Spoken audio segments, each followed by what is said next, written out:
Welcome, everybody, to another episode of MC Fireside Chats. My name is Brian Searl with Insider Perks Modern Campground. Excited to be here with you. A little bit of a different background today in British Columbia on Lake Shuswap. I don't know if you can see the lake, but it's a really nice view from here. Let's fill it up so you guys can all see that and be jealous for a second. But yeah, excited to be here. We got a couple special guests. As my phone does circle the search when I type it, so that's a new feature on Google Pixel. Self-promotional if you want to do that. Welcome, Landan Dory, one of our special guests. John McMahon is going to join us as a new recurring guest in this episode. Excited to have you here, John. And Jeff Hoffman. And we've got a few other people who are traveling this week and can't make the show, but we're going to have a good discussion today. We're going to talk about all kinds of different stuff, and we'll see what comes up. So let's briefly go around the room and just have everybody introduce themselves real quick. You want to start, Jeff? Sure. My name is Jeff Hoffman, and I'm the partner and founder of Camp Strategy. We work with RV parks and campgrounds almost exclusively, doing valuations, operations, pretty much anything to do with the campground industry, we report on. Awesome. Thanks for being here as always, Jeff. Landon? Give me a second. I apologize. My computer's ringing right when you said my name. There we go. Okay. Sorry about that. Landan Dory. I am the founder and CEO of North Star Brokerage and Advisory. We're an outdoor hospitality focused company. Brokerage is the name of our game. Advisory is something that we've tacked on in recent years to help owners run a more profitable business today that's worth more tomorrow. We also just started and are working to build up our North Star Owners Collective, which is a community for campground owners across the country. It's exclusive to owners, and that keeps the salespeople and the brokers and that type of thing out, except for myself. So happy to be here, and this is a cool and unique opportunity for me. Thank you. Awesome. Thanks for being here, man. John? Yeah, hi, I'm John McMahon. I'm the operations director at Camp Door County in Sister Bay, Wisconsin. We have a high-end adventure resort, mountain bike trails, a lot of primitive and RV camping, cottages, and I'm glad to be here. Yeah, thanks for being here, John. Excited to learn more about your property and what you have going on down there. Wisconsin's beautiful. I spent as much time there as I would like to, but I do go to the Waco show. Well, usually every year. I don't think I'll make it in next year, but that's too far away. Yeah. He was there last year. We sponsored and brought a musician with us and everything. So, but I haven't been as further north than I'd like to be in Wisconsin. I don't. Yeah, you were in Stevens Point, I think, when you went to Waco. Yeah, and we're northeast of there, about 2.5 hours. We're out on a peninsula that's surrounded by Lake Michigan from the east and the Bay of Green Bay from the west. So we have a really unique climate. We have more shoreline than any county in the United States. We have more state and local parks than any county in the United States. And we get 2 million plus visitors a year. So it's a very tourist seasonal location to be in. So it fits our model really well. Very nice. I think the furthest north I've been in Wisconsin is, and maybe this is north of central Wisconsin. I don't know. I'm not looking at a map, but Warren's, Wisconsin. We used to work for the Jellystone up there. What's the name of it? Lawrence? Warren's. Not familiar. It's a big cranberry festival up there. Oh, that's in the that's on the west side of the state. Yeah. Yep. Yeah. I don't think I've ever been to Green Bay either, which is really interesting. I traveled the country for like 4.5 years. Anyway, we'll digress. We'll talk about our travel stuff offline sometime. Jeff, so normally we turn this over to our recurring guest, kind of first question of the show. Jeff, you're the only, well, John, you're a new recurring guest, so I guess you can weigh in on this too. Is there anything that's come across your guys' desk that you think we should be talking about on this show since we last got together about a month or so ago? Well, yeah, actually what I'd like to do, because Landan is a new guest, and I'd like to talk to him about the real estate industry in the campground sector, the RV sector, where he sees it going, what he sees with valuations, because in my research and what I've been doing lately, I'm finding a little bit of fallback on pricing and a little bit wanting to get a little bit higher cap rates because everybody's afraid interest rates are going to go up. And I tend to agree. So I'll let you start off. Well, let's do Over to this. me. Can we do this for a second before, because I want Landon to talk about that. Yes, I said that before the show, right? Okay. But can we set the stage for the people who are watching the show? Because we have a lot of people who are watching the show who are just campground, obviously campground owners, operators, suppliers, vendors, stuff like that. But I don't know if any of them are familiar with like maybe they've never sold their park.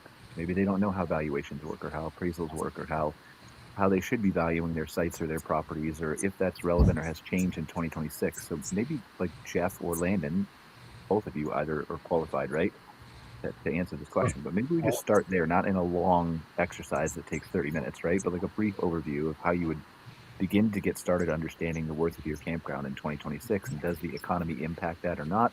Does the demand for camping or the type of camping they offer impact that or not? Like, Okay. has anything changed since COVID? That kind of thing. Right. Why don't we take a look at both ways? Because I generally am valuing campgrounds for the buyers and investors. And Landon, I think you probably are on the opposite, not quite opposite side, but generally you're getting listings and trying to sell them. So why don't we approach it from two different sides? And I think it'll make an interesting discussion. I would agree. Yeah. Why don't you start us out with how you look at it from the buyer's perspective, and then I'll hit on what we do in working with a prospective seller. Okay, that'll work. Generally, with a buyer, it doesn't matter what you did to your campground, how much capital you put in. It does matter what the campground looks like, because if I have to put a lot of CapEx, or if I have to spend a lot of capital to get it back up into shape, that means I'm going to want a higher cap rate because I'm putting more money in, and I also will probably ask for a lower offer price because I'm going to have to put capital in. Okay, sorry, just to interrupt you, for the people who are totally ignorant, cap rate in 10 seconds. Okay. The cap rate is the amount of return that I expect to get off of the campground. And it's going to be based off of a percentage of your net operating income, which is revenue minus expenses, take out depreciation and interest, or amortization if you have it, but most campgrounds don't. And we end up with the NOI number. And that's my area that I work in. Everything is based off the NOI, and that's kind of where I was headed. You can have the prettiest park in the world, but if your occupancy is 13%, it's not pretty to me. I'm strictly going on your financials when I'm valuing a park. We'll add some for some aesthetics and location, because as you know, in real estate, location is everything. And the potential for value add. That's the other thing that we look at, is how is the park operating now? How can it operate better? And what, through our expertise, can we add to this property that's going to make it worth more money? We normally try not to pay for that value add because that's our equity gain. So in a nutshell, that's my view of valuation. So what are some examples of value adds for people? Like, is there a fixed list for our industry, or could a value add be like John's gray beard, or? That's expensive. Yeah, that would probably add something if he stays. Okay. But we've got to carve the company's initials in it. But give people some examples, right? And the reason I'm asking this is because if you're the owner of your campground, then Yes. Obviously your value adds, and I know we're not talking about exactly the same thing here, right? With what you're describing. We are. Your value adds and what your valuations are and how you perceive things and all that is way different than how somebody else comes in and perceives them. And then also, is there a value or perceived value of what I could do with this property that maybe the owner's never done marketing or never had a good website, or, right? Does all that come into play? Yeah, and that's what we evaluate when we're looking at this, to see if there is value add. We look at the marketing, we look at their rates, we compare demand for the industry as we break it down by region, what the demand is for that city or attraction. Then we take a look at what percentage they're getting out of that versus everybody else. If they're getting the standard percentage, then if they're not marketing and they're not really qualifying the park, then there's a reason to think that we could draw some more demand to that park. We also look at all the rate structures, all the ancillary income, how that might be affected, what it can bring in. And on the opposite end, if I was working with a seller, we want to work like a year or two ahead with a seller to get this income onto their books. And the same thing, and I preach this to them, if you're not reporting all of your income, that 10,000 that you might think is, you're saving 25% on taxes, by taking that out, you're knocking $100,000 of value or more off of your park. So if you're going to sell, report all of your income, because if I show up your park and I can't prove those numbers, if it didn't go through a checkbook, it didn't go through some credit card, it doesn't exist. You can tell me you took some money, but if I can't prove it, it doesn't exist. Okay. Go ahead, finish. Sorry. Go ahead. Yeah, other areas that we can improve on are the marketing, and generally, with the way things are now, we normally recommend they take a look at an actual professional agency to handle marketing, because we know most people know just enough to get dangerous, but not how to truly market. You can marketing you can break down now into specific sections, specific people, specific income groups, people that actually own RVs. You don't do the shotgun approach anymore on marketing where you're just firing until you hit something. We're getting very direct. We're kind of using a rifle scope now instead of just blasting.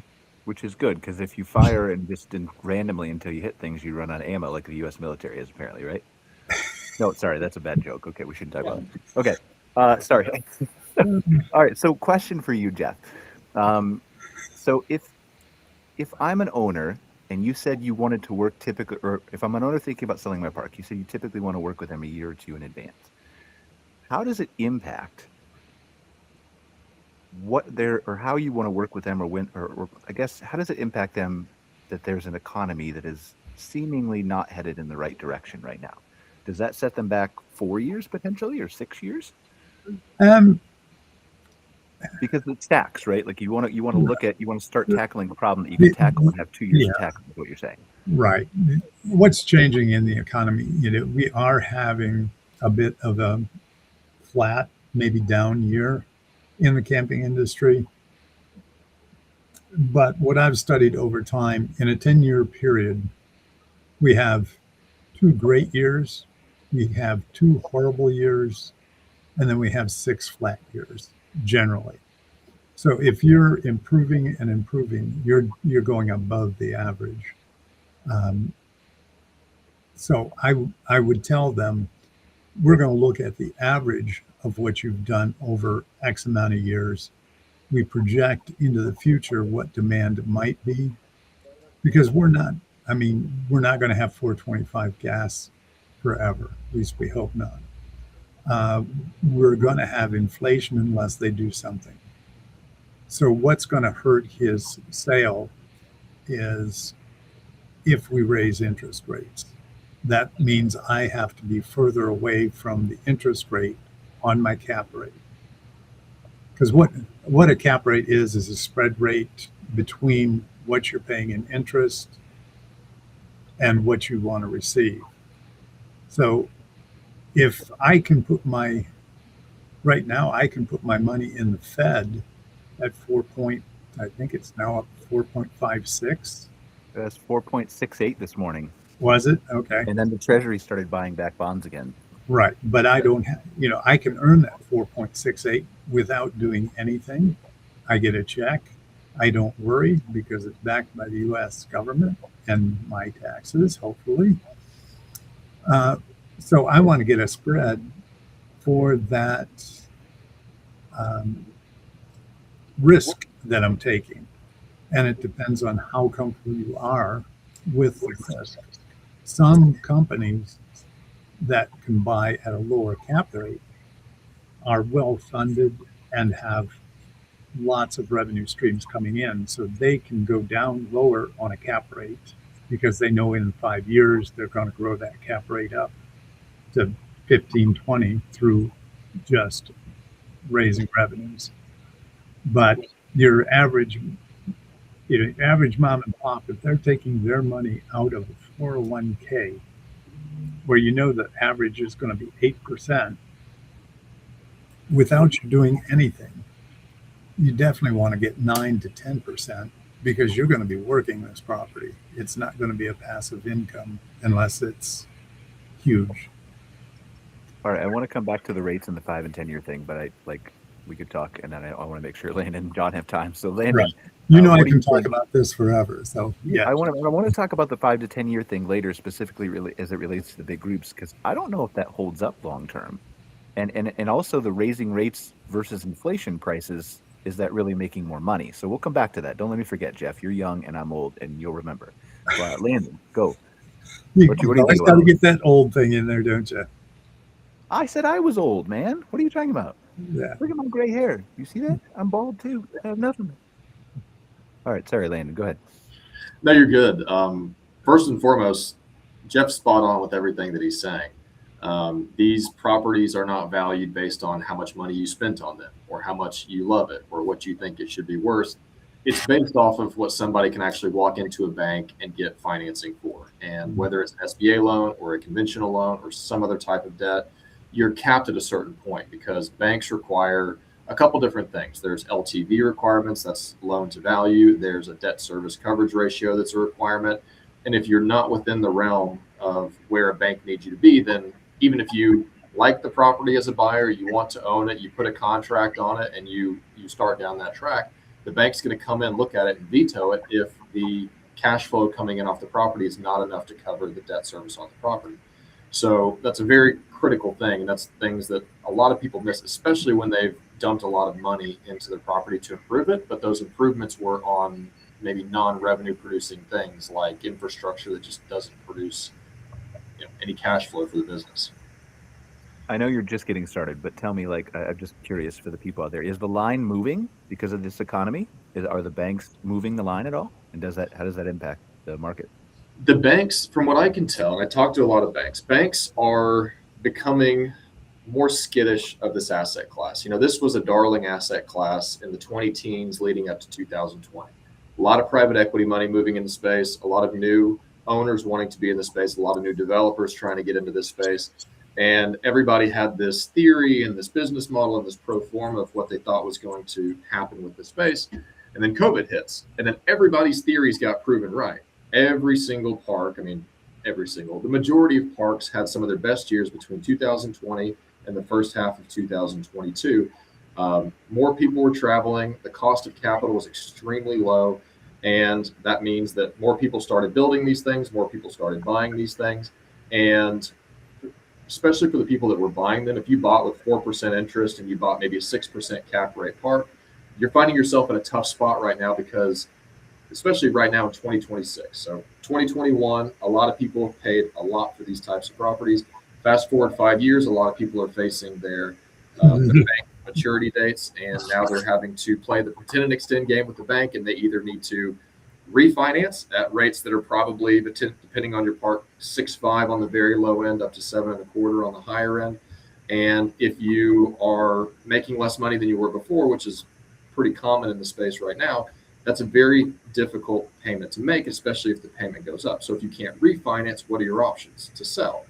Well, in our analysis and our research, the market's been pretty down and to the right in terms of sales prices for these since 2022, 2023.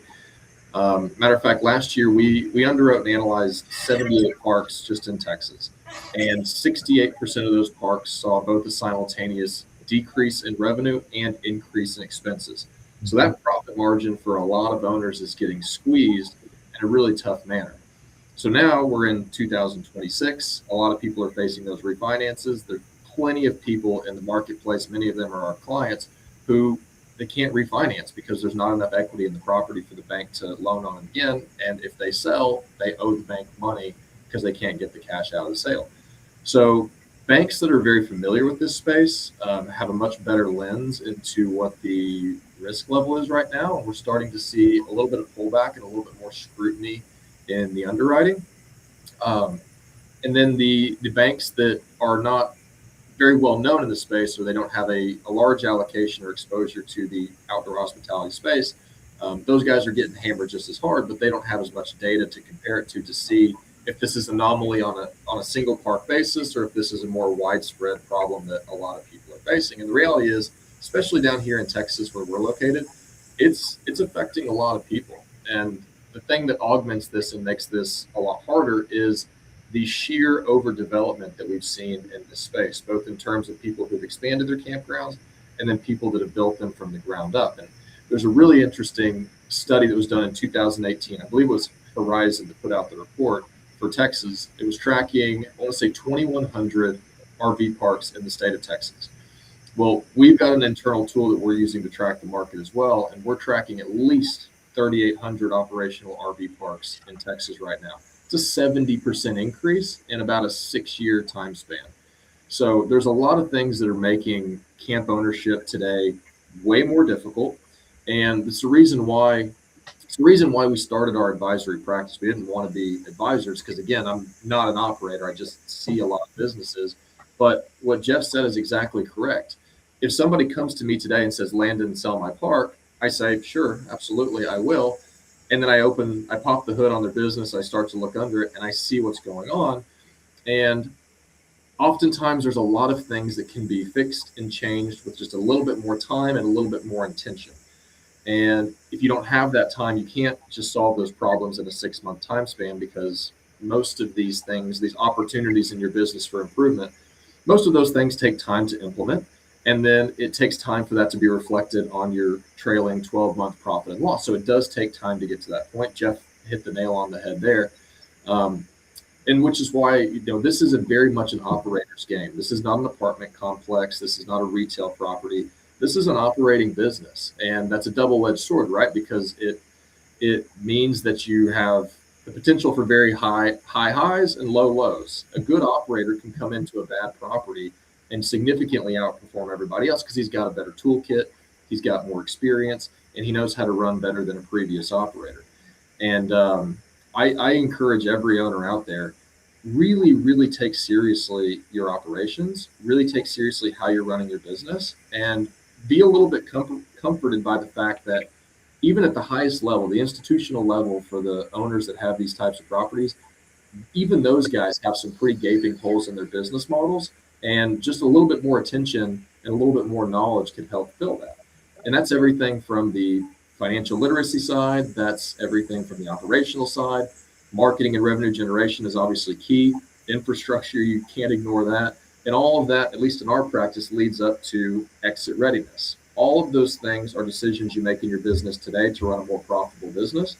But those are the same things that will yield you a higher exit value when you actually go to sell. So thinking about a sale, it's not something that's way off in the distance. No, you need to start making those decisions today. Even if you're planning on owning and operating your park for the next 20 years, install these practices in your business today, because not only are they going to help you run a more profitable business today, but it's going to yield you a higher valuation when you do go and exit. I don't want to take this in a negative direction, but I have one specific question, and then we'll kind of flip back to the positive related to what you just said about the overbuilding in Texas and the cheap money for a while. Is it possible, and Jeff, maybe you want to weigh in on this too, is it possible that because of the cheap money and because of the overbuilt aspect of certainly not every area, but Texas and a few other places, is it possible that COVID is going to drive our own mini version of the subprime mortgage crisis in 2008 in RV parks? It's an interesting way to look at it.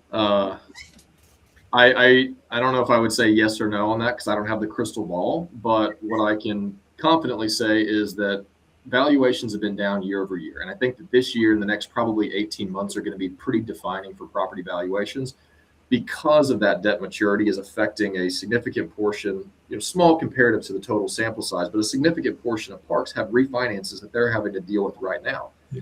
And if those parks sell, they're selling on an NOI margin that's been squeezed harder over the last 4 years than ever before in history.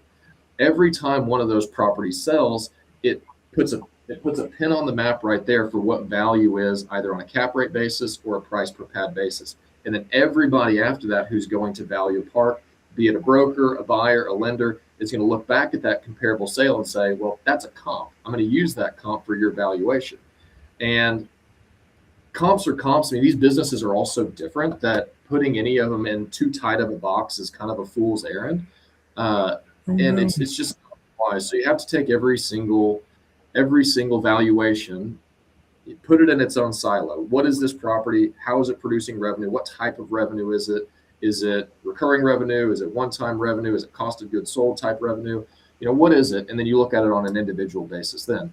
But no matter what you do, you always get to the point where no seller, no owner, or no broker sets the price for a property. Something is only worth what somebody else is willing to pay, and somebody else can only pay up to what a bank can lend them unless they're using seller financing, some other creative structure, or paying cash, which is just a dream buyer, but those are few and far between. And as those parks come to market at potentially lower or higher rates, but lower in this direction that we're talking about, that in some ways artificially can set a cap. Is that what you're saying? Obviously, you still evaluate it individually, and it could exceed that on a micro level, but on a macro. It puts a lot of data against you, is what it does. Because you don't have to go back too far. 2021, go look at the comparable sales. Some of the properties that sold just make absolutely no financial and economical sense. But they were like it's like the Cleveland Browns giving Deshaun Watson all the guaranteed money they did. It's like that. God. Right? Good God, leave me alone. It's exactly like that. Okay, Yeah. Sorry. We still got to suffer with him. Leave me alone. People basically running up to the teens and then 2020 to 2021, the trend was hot up and to the right. Okay. And a lot of people made purchase decisions based on the belief that trend was going to continue. And then what happens in 2022?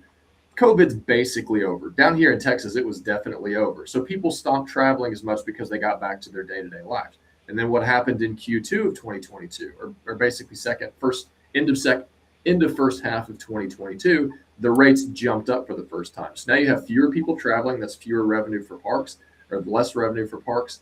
And then you have all the new competition, and interest rates go up. So that's just taking a hammer to what these things are realistically worth. So a lot of people, what they did is they just didn't transact if they didn't have to. There's a belief that this is a blip, or next year will be better, or they say, gosh darn, I really need to focus on my operations or my marketing because this year was way worse than last year.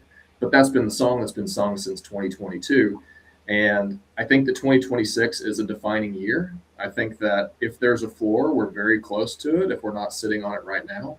And I'm very interested to pick Jeff's brain on his belief on that 6-year timeline of flatness. I hope it's not flat for that long.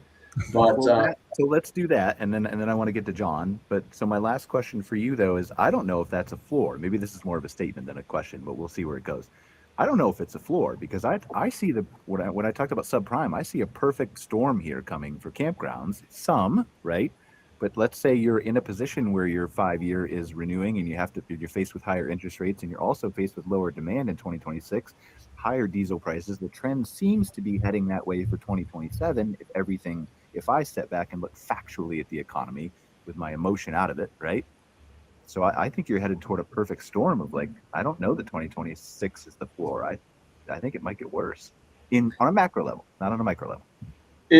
That's a good distinction to make. And it very easily could. My hope is that it doesn't. But that's why I tell people this is an operator's game. You can out-operate your competitor right down the road, even if they have an identical park, because this is such a dynamic business. So what everyone needs to be focusing on right now is just running the best possible business that they can, because that's what's going to affect your cash flow today. Your value only really matters when you go to transact or when you go to do some sort of capital event like a refinance. But today, just focus on running the best business you can.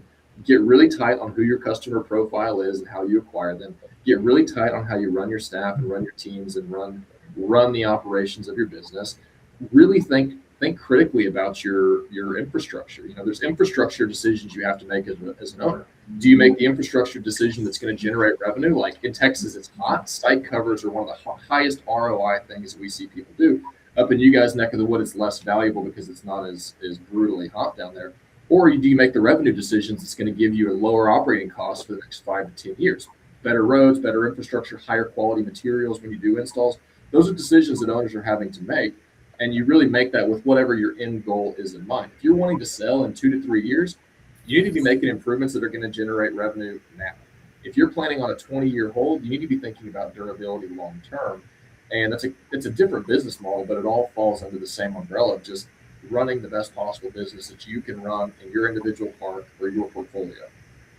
Jeff, I know I said I was going to go to you, but I think that's a perfect transition actually to John to talk about operations, because Yes. I think we've talked on this show many times before about how, yes, that the world is wide open for RV park, campground, camp resort owners to actually focus on operations, because on a macro level, there are certainly lots of micro operators, but on a macro level, I'm of the opinion, and so are very smart people that I talk to, not all of them, but some of them, that we've been basically building parking lots since 1960 in the RV industry.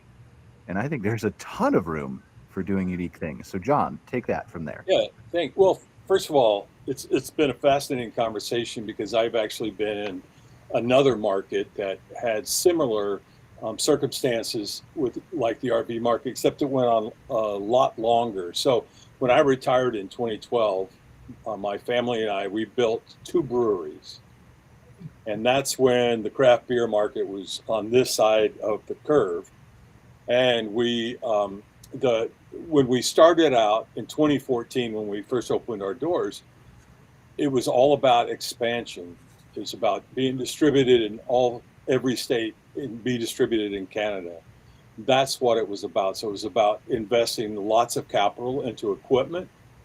And when we started here in Wisconsin, which is one of the largest beer states in the world, we had 91 breweries. And when I say 91 breweries, anything beyond 15 was just a mom and pop garage outfit. When we got out of the business during COVID, there was 367 breweries in the state of Wisconsin alone. So, we quickly, and money was available. It was inexpensive. We saw a lot of growth.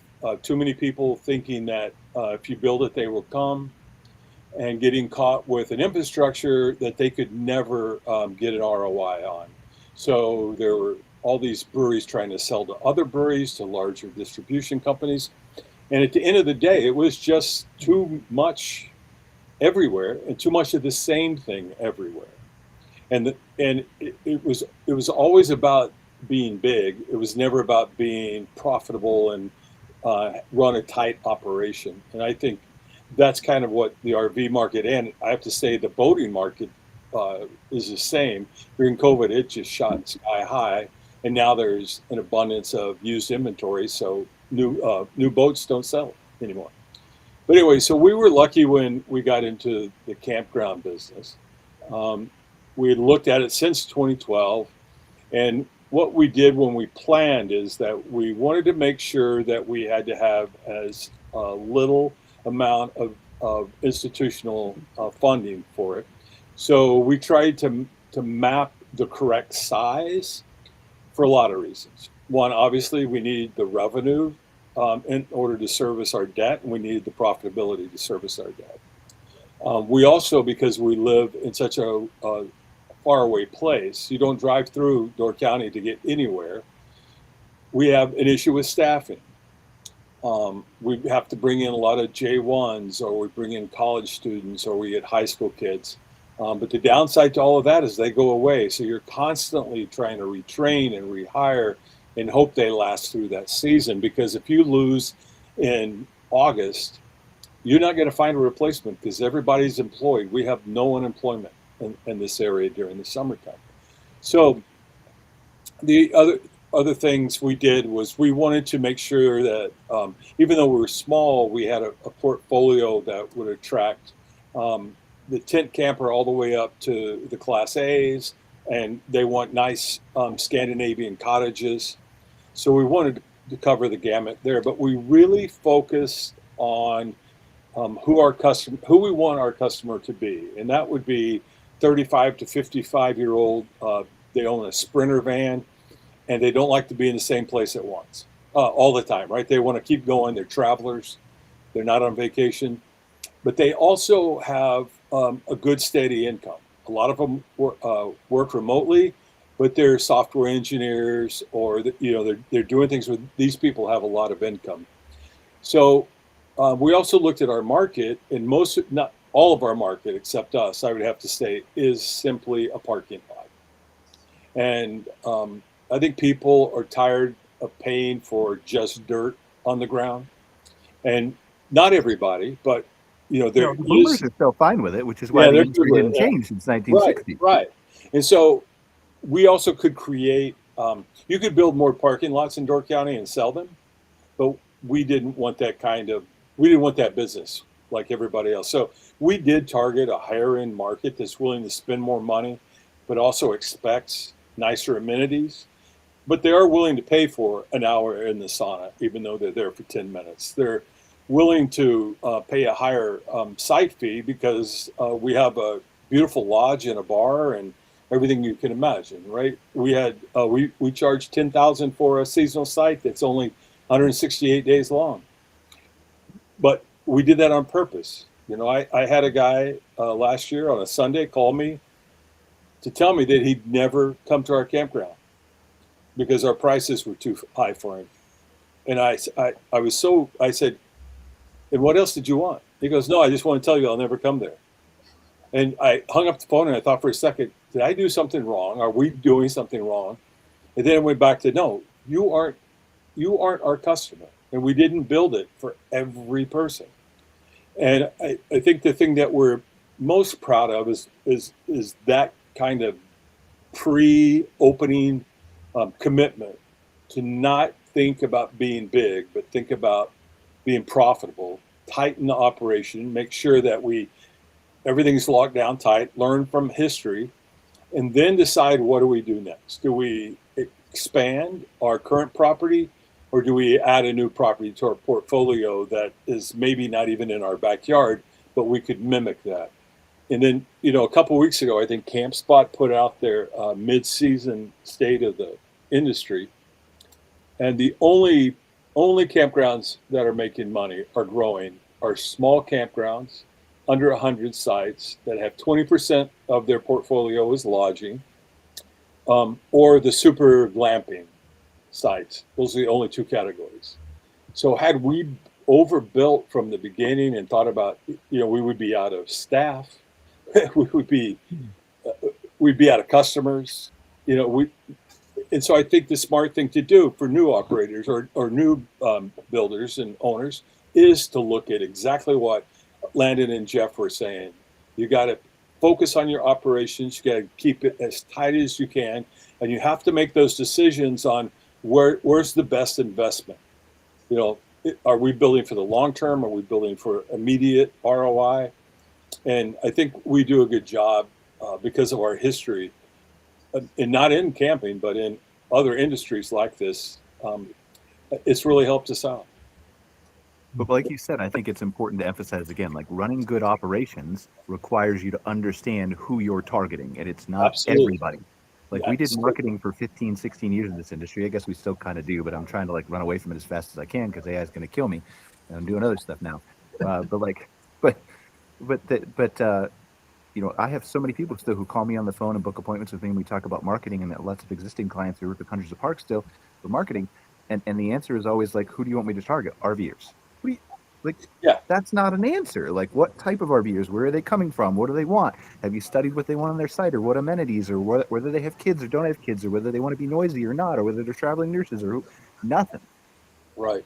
And so that's what I mean. The opportunity is so huge, but you've got to figure out the opportunity, or have a hunch of what it is, or multiple different opportunities, and then target your operations toward that, right? Right. And for the most part, you have to stick with your decision, Yes. and also listening if you start getting a trend, but you have to stick to that. It's like my example before. Why am I paying that much money to come there? Well, I'm sorry, I'm not trying to be rude. I didn't design it for you. And so when we look at the operations of the business, we have to make sure. So our three priorities are customer service excellence, cleanliness excellence in all of our facilities, and an amazing landscape. So we take care of our property.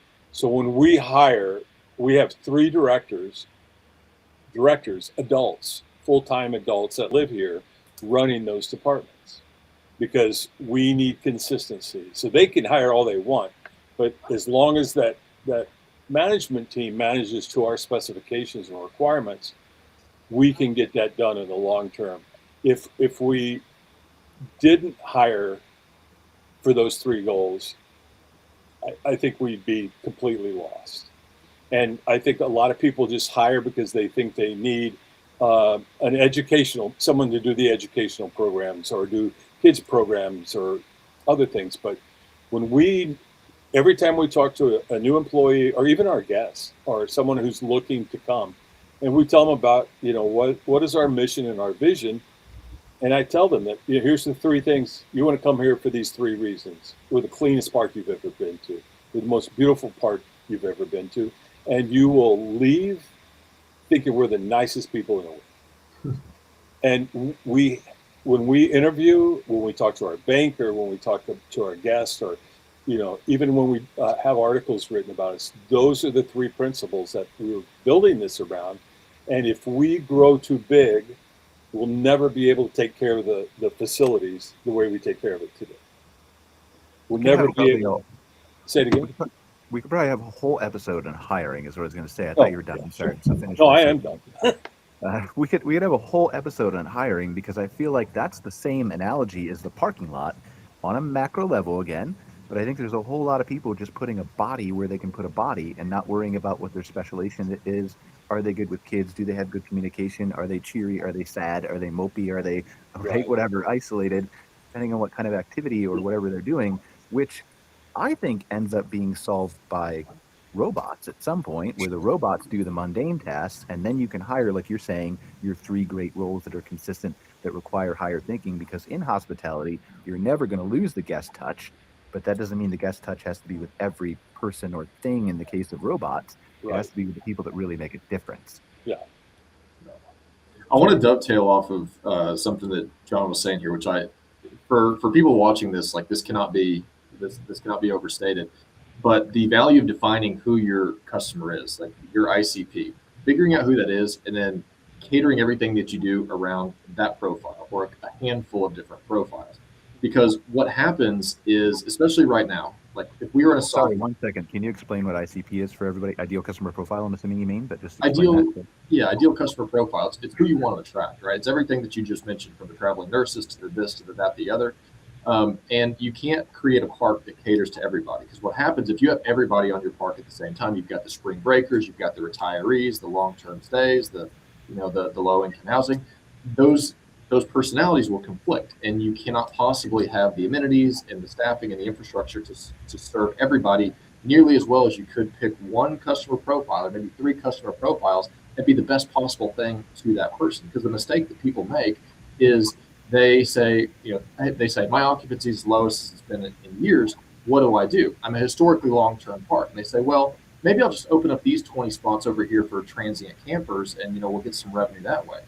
The problem that creates is, if you are a park that has predominantly long-term renters, maybe they're workers, maybe they're construction guys in town for 6 to 8 months on a project, whatever it is, someone that's working 12-hour days, when they come back to their trailer, they want to sleep.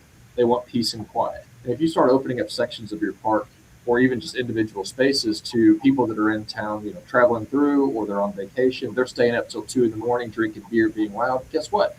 Both of those people are going to be upset when they leave the park, and your entire, the hospitality component of what you're doing, your guest experience, gets tainted by decisions like that.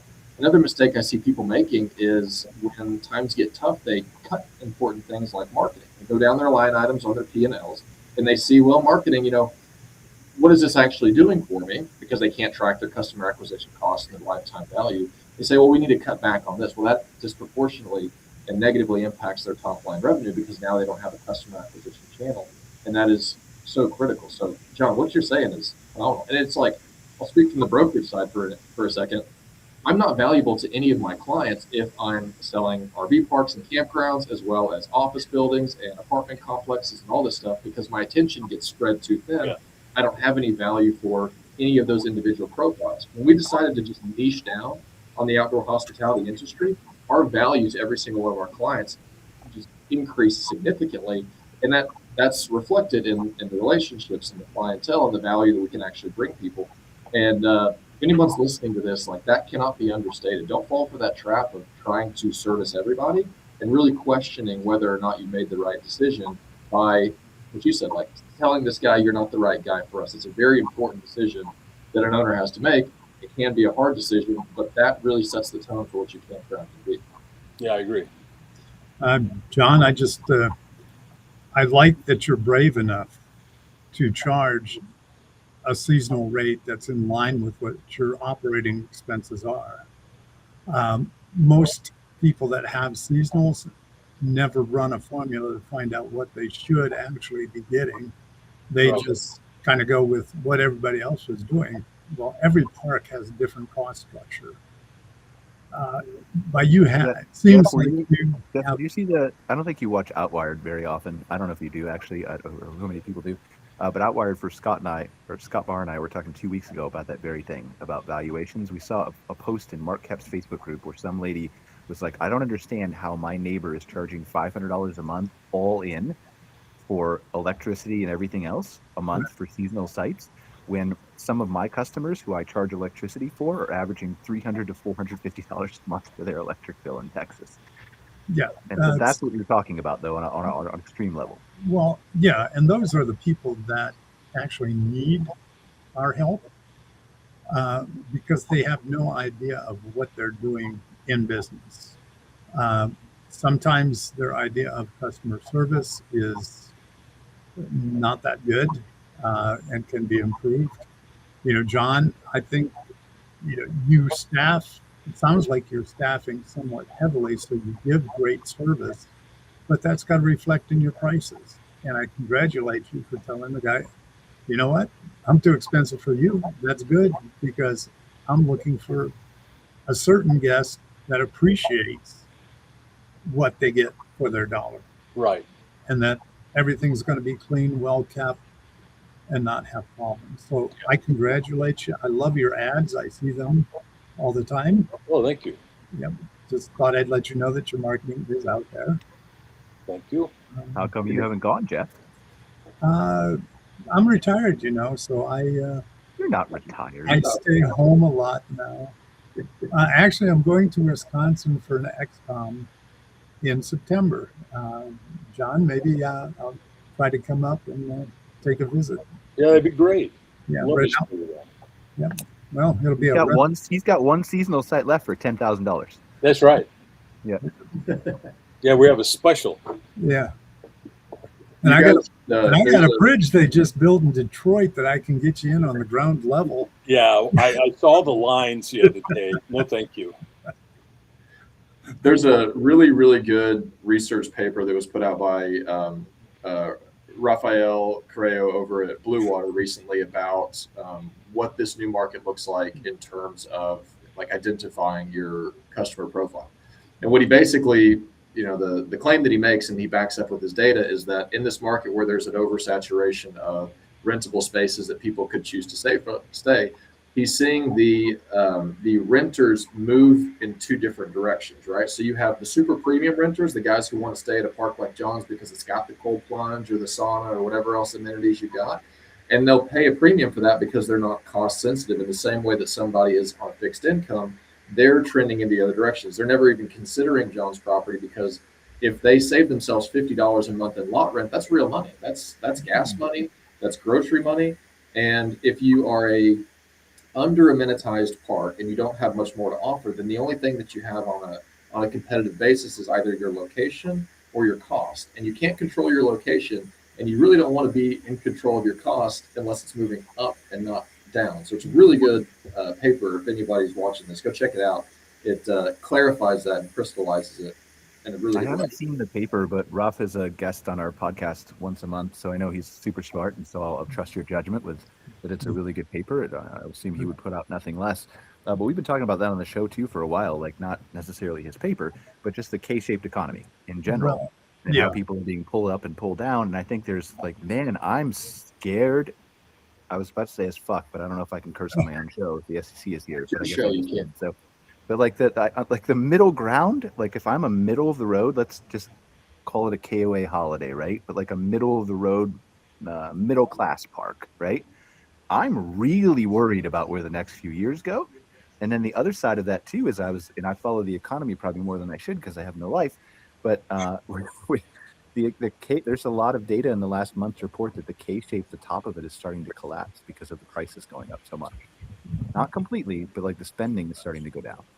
Well, one of the things we have in this industry is, our top tier has disposable income, but our strong base is on the other side of that K. They're being affected by the economy right now. Well, can I play devil's advocate for a second? Because I don't know. I used to think they had disposable income too, Jeff. But I think most of their wealth is in stocks.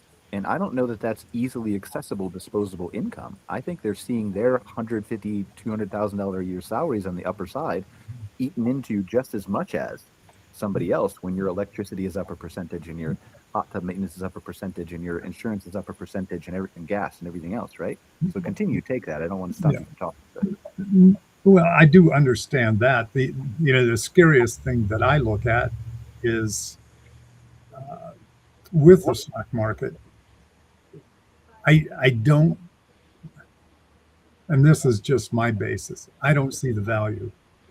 It's got to correct at some point. I don't know what keeps driving it because the AI bubble keeps driving it, but that's a whole other show too. So. Yeah, but the AI value is only a percentage of that market, but it's driving. It's like 60% of the S&P, man.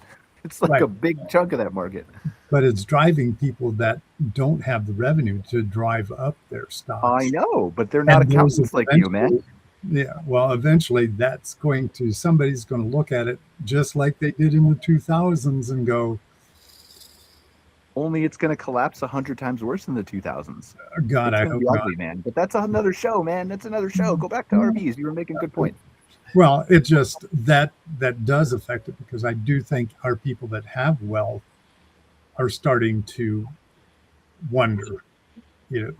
They've grown and grown, but anybody that has more than 5 years of experience in the market knows that.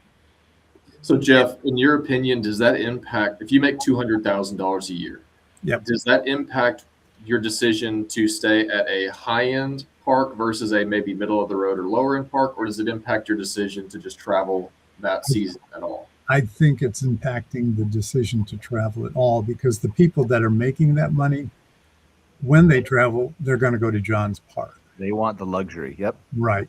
The other people that would go to the lower campgrounds right now, I think they're concerned about getting school supplies, paying for their kids' athletics and all of that. I have never seen August up in our area drop off the way it has. I don't think you guys have seen any of the reports, but August is looking, the last 2 weeks are looking horrible. Labor Day is still good, but these last 2 weeks, everybody that I'm working with, it's fallen off the board. Yeah, we track that a little bit. Like the OHPI comes out, but we look at occupancy data because we track it for 28,000 cities. Yeah, we lost parks. Well, we lost 1 week that's normally good. Last week is normally a good week because everybody figures out their kids are going back to school, so they all travel that last week. And in our area, because of the rainstorms, it didn't come. So I wanted to bring up, already there, Jeff. Like if you look at the retail spending report in the U.S., we don't want to diverge into economics, but if you look at the retail spending report from last month in the U.S., you can see the top of the case like Yeah. starting to tighten their spending. And that Right. top of the K, that top 10% of people are responsible for like 50% of all U.S. economic spending. If they pull back 10%, we're screwed. Well, don't Well, pull back, Brian. You just keep Keep spending spending money, money. Brian. You not know, 10%, I'm man. down That's here me. I'm down here in the other 10%ers. But That's me, man. Landon, I did want to bring up one point that you kind of hit on.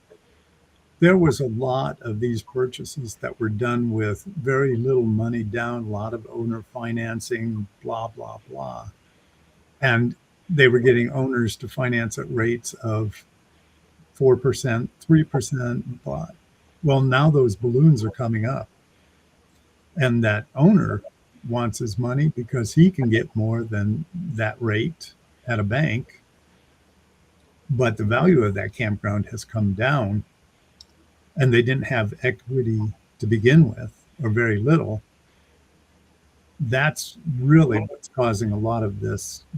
I've had some people that have just walked away, and I think that's going to happen more. Those may be bargains for buyers, but they're going to be at at more of a reasonable price than they were selling for. So Steep discounts. So wait. Before you I answer don't that, want to Landon, see are that you- happen, but it's going to. I don't want to see that happen. Before you answer that, Landon, like, are you talking about there's a danger of some of these larger groups that have come into the industry who have all owner financed or 90% owner financed potentially collapsing, or having them not as a large entity organization, but losing a bunch of their parks underneath them? Depends on how well they're capitalized and depends on what their exposure is. But there's already, if I'd have known this question was coming, there's a great, first off, the creative financing, guru phase that we're in right now. I'm not going to say names, but I think it's very problematic and very predatory. And that type of structure is the most at risk because in some cases you've got two loans on your property, and oftentimes the owner is in a second position to a primary lender, so you get wiped out if something goes sideways. But there's a really recent story out of Florida where a portfolio of maybe 8 to 10 parks that were put together under these creative financing structures, that these same economics that we're talking about started negatively impacting them. And it got to the point where they realized that it wasn't just the amount of work that it was going to take them to get back to a profitability standpoint. They looked at the numbers and said, there's no profitability standpoint. We can continue working and doing this and have nothing to show for it. So let's give this back to the bank. Let's wash our hands and let's go focus on something completely different. The bank doesn't want to own the park. And then the owner who's in a second position on that note, you get completely wiped out. So it is happening. That's probably one of the larger scale examples I've seen. If you're a big operator, you probably have a fragment, a sliver of your portfolio that's feeling this. I know several of them that have very problematic parks. But really where we're seeing this is on the individual mom and pop level. You had a single property, you made a single deal, and now that deal is going bad. I've got one client right now who is, I'll gatekeep some of the information because it's very, very. Yeah. Nobody watches the show anyway. Don't worry. He's $1 million upside down on his park. We've brought plenty of activity. We know what the value of the property is. We know what the market's opinion of value for the property is. And he's either facing a personal bankruptcy to get out of the situation, or basically liquidating his entire 401k and his stock portfolio, whatever other investments he's got, to make up that delta between what that thing sells for and what the bank is owed. And that's a very dramatic representation of what's going on, but that is not uncommon at all. I'm speaking primarily in Texas and some of the surrounding states because that's where I'm most familiar. But when I got plenty of brokerage friends in this industry. We kind of swap notes from time to time. It's very, very prevalent throughout the entire country. Yep. And that's, I enjoy working with banks and the owners to try to come up with something where we can work it out, because I hate seeing people lose everything on a bad investment. Sometimes you can't get them, but maybe we can figure out how to make it less stressful and less damaging.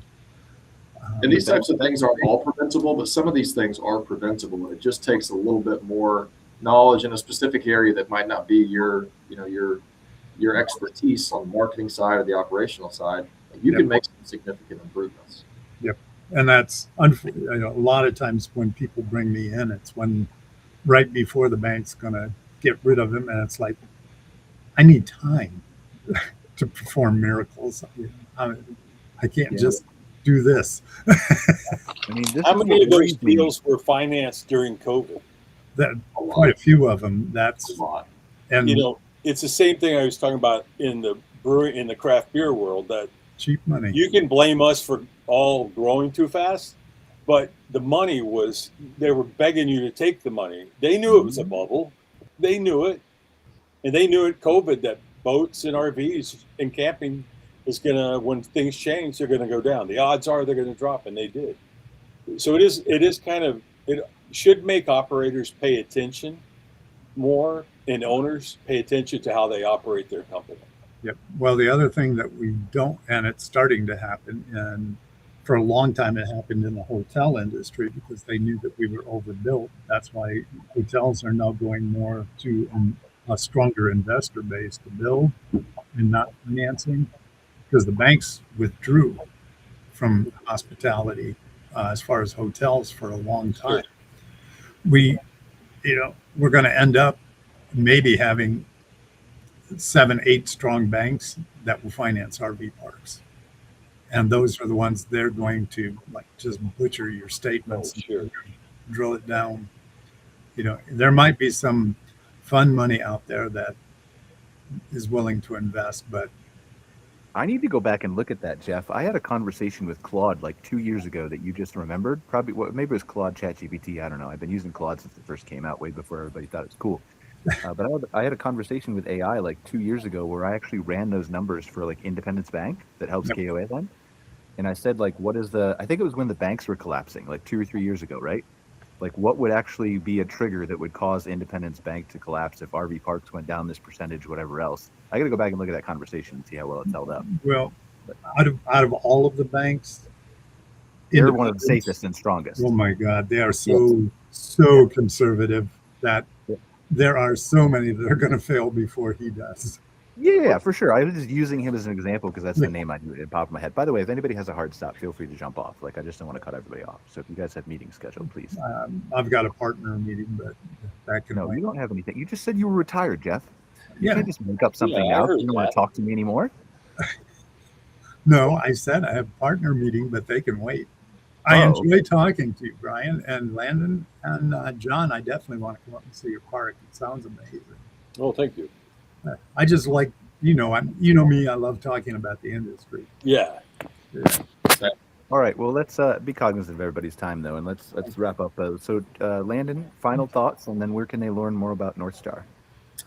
My final thoughts for if anything that we're talking about today really resonates with owners, and you feel like you're on an island and these problems are isolated to you, just know that they're not. There's a lot of people out there that are trying to navigate a complex and changing market all the time. And just take a little bit of solace. And if I could make a recommendation to anybody, don't isolate yourself as an owner. There's the age-old saying that says you are a good average of the 5 people that you spend the most time with. Yet most people I know that own these campgrounds aren't talking with other owners on at least a weekly basis. Find some people in your community, find some other owners who have similar properties, and put together little groups, pods, calls, meetups, whatever the thing may be, because you can learn so much from other operators. And you have so much knowledge that you can give as an operator to other people. So don't isolate yourself. As far as where you can learn more about North Star, you can check out our website, nstarba.com. We're on Facebook, Instagram. We're everywhere. We're pretty easy to find. And then if that community concept really resonates and someone wants to check it out, we've got a community we've built specifically and exclusively for owners. Check it out. The conversations in there are it's just a breath of fresh air to see operators getting in a room, sometimes 25, 30 people at a time, and just talking about their business, sharing the problems that they're facing, the solutions that they found. And inevitably, there's somebody else out there who either already has a solution to that particular problem or is struggling with the same thing. And then those two people can kind of cohort up and keep each other accountable as they grow. I can't understate the value. We don't make any money off of it, really. It's just a place for owners and owners only to go build relationships with other people that are just like them. Thanks for being here, Landon. I appreciate it. John, final thoughts, and where can they learn more about your resort? Yeah, I mean, it's great to hear you guys talking about this, and it just kind of reinforces what we started to do, how we plan to build the company. And I think it would help any campground owner, operator to hear exactly what you guys said today. Yeah, I think that a lot of this would change how they look at their future and how they build profit within their properties. So I want to thank you guys for sharing all your knowledge. Well, it's mostly all three of you guys. I don't have any knowledge. Jeff knows that. So I just show up. I can't even say I show up and look pretty because look at me. Anyway, John, where can they find out more about your resort? Online at camp-door.com. Thanks, sir. Appreciate you being here. Last but not least, Mr. Jeff. Thank you. Landan, also through OHI, which is the National Owners Association, we have things called 20 groups that get together. We're kind of a peer support group, and you should take a look at joining one of those, joining OHI, joining your state associations. It keeps you from being isolated. I still own a campground, so I'll put it that way. We all have problems. We all have issues. Not everybody has to reinvent the wheel. On a lot of this stuff, just ask another owner. They probably have been through it. Where we come in as advisors is at somewhat the next level and try, the biggest thing is you can set all kinds of priorities, but you actually got to get them done. And that's what we kind of do, is help you get stuff done, take a look at your park, get the value back. I love working with people and trying to help. That's why I founded the business, because yes, I did retire and then said, just through my other things in the industry, I knew there are people that needed help. So that's why I started doing it. And I really enjoy helping people. That's why we do it. Thanks for being here, Jeff. And yes, please do not try to reinvent the wheel. Flying cars are coming, and it's already been done. Oh, Jesus. Campstrategy.com. Campstrategy.com. Thank you guys for joining us for another episode of MC Fireside Chats. This afternoon, Scott and I are off again because I'm at the lake. We'll see you next week, though, for another episode of Outwired and another episode of MC Fireside Chats. Thanks, guys. I appreciate y'all. All right. Thanks, Brian. Nice meeting you both, Landan and John. Nice meeting you as well, John. Thank you, Brian. Go Bulldogs, right? What's a bulldog? Bulldogs, that's right. What's a bulldog?